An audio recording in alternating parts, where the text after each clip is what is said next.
बड़ी खबर निकल कर आ रही है। हरियाणा में सियासी संकट गहरा गया है। 3 निर्दलीय विधायकों ने कांग्रेस को समर्थन दिया। तीनों विधायकों ने सरकार से समर्थन वापस ले लिया है।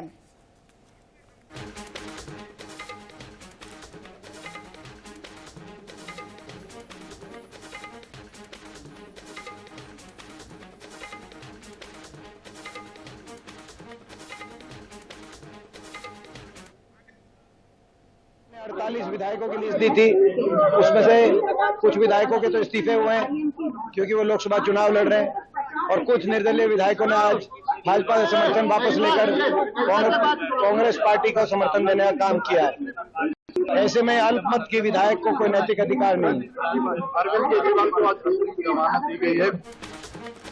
तो सुना आपने, हरियाणा में भाजपा को लगा झटका। 3 निर्दलीय विधायकों ने भाजपा से समर्थन वापस ले लिया है।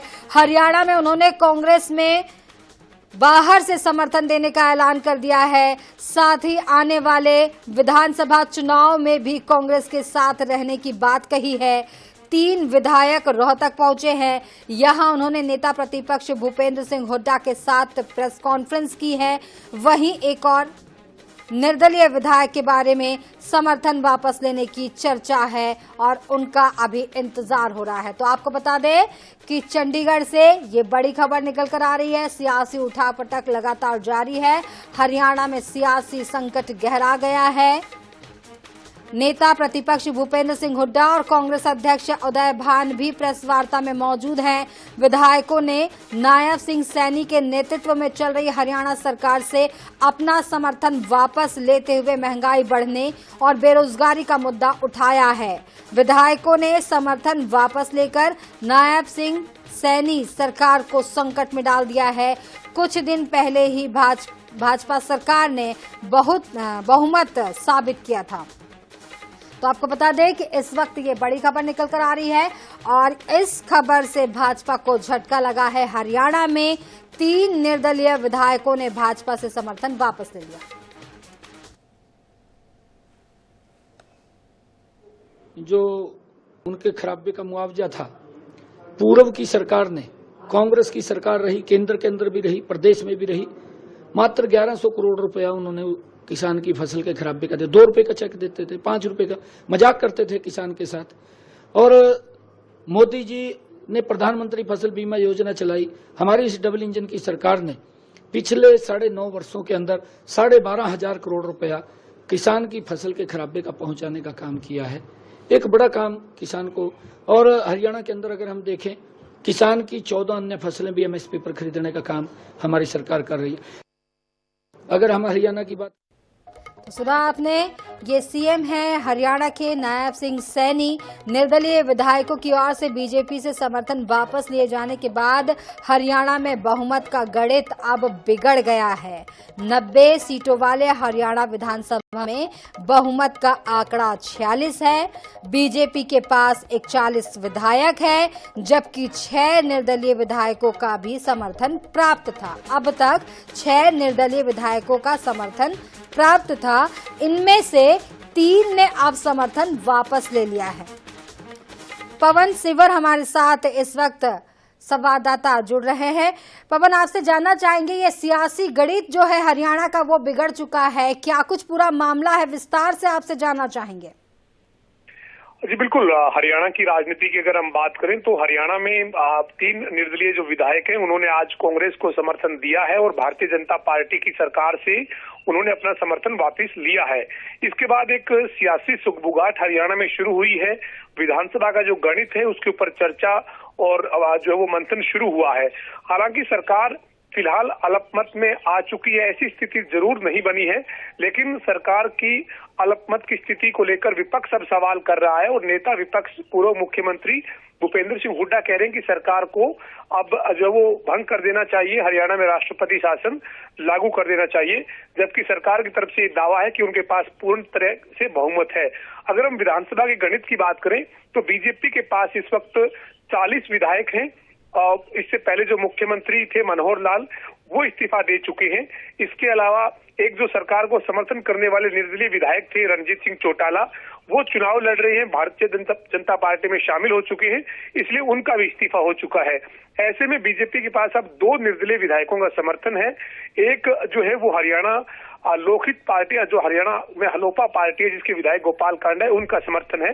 तो बीजेपी के पास अब 43 विधायक हैं, 40 भाजपा के, 2 निर्दलीय और 1 हलोपा के विधायक, और बीजेपी को आंकड़ा चाहिए 45 का, क्योंकि अब 90 की नहीं बल्कि 2 विधायकों के इस्तीफे के चलते 88 की संख्या है सदन की। 88 करें तो 45 के आज बहुमत की जरूरत है। बीजेपी के पास इस वक्त 43 है, कांग्रेस के पास 30 है, जननायक जनता पार्टी के पास 10 है। ऐसे में अब यही है कि अगर विपक्ष की तरफ से सदन के बुलाए जाने की मांग की जाती है और सरकार के खिलाफ अविश्वास प्रस्ताव लाया जाता है, तो सरकार को जो बहुमत साबित करना होगा, उस वक्त जननायक जनता पार्टी के विधायकों की क्या भूमिका रहेगी, ये सबसे बड़ी महत्वपूर्ण बात रहेगी। क्योंकि जननायक जनता पार्टी के 3 से 4 विधायक ऐसे हैं जो हैं तो जननायक जनता पार्टी के विधायक, लेकिन समर्थन वो बीजेपी का कर रहे हैं। ऐसे में बीजेपी को उनके समर्थन के होने के चलते चिंता जरूर नहीं है, लेकिन अगर विपक्ष ने दबाव बनाया और विश्वास प्रस्ताव सदन में आता है और सदन बुलाया जाता है, तो उसके बाद अपनी तरफ से बीजेपी सरकार से अपना समर्थन वापस लेते हैं और कांग्रेस पार्टी को अपनी तरफ से भारी समर्थन देते हैं और ये विश्वास और भरोसा देते हैं कि हम समर्पित भाव से आज से ही कांग्रेस के कार्यकर्ता के साथ साथ कंधे से कंधा मिला के तन से मन से धन से हम पूरी तरह से पार्टी का सहयोग करेंगे। लोकसभा चुनाव हो या आने वाला विधानसभा चुनाव हो, हम शुद्ध अंतःकरण से पार्टी का पूरा सहयोग करेंगे। धन्यवाद। पूछ रहा पर आप बोल दिया सब ना। मेरा नाम रणधीर गोलन है, विधायक कुंडली हूँ। आज हम तीनों भाई जो भारतीय जनता पार्टी की नायब श्रेणी की सरकार है, उससे अपना समर्थन वापस लेते हैं और कांग्रेस पार्टी को बाहर से हम समर्थन करते हैं, लोकसभा के चुनाव में भी, आने वाले विधानसभा के चुनाव में भी। और ये उम्मीद करते हैं कि आने वाले समय में फिर एक बार हुड्डा साहब का राज हो, ऐसी उम्मीद करते हैं। सभी को नमस्कार।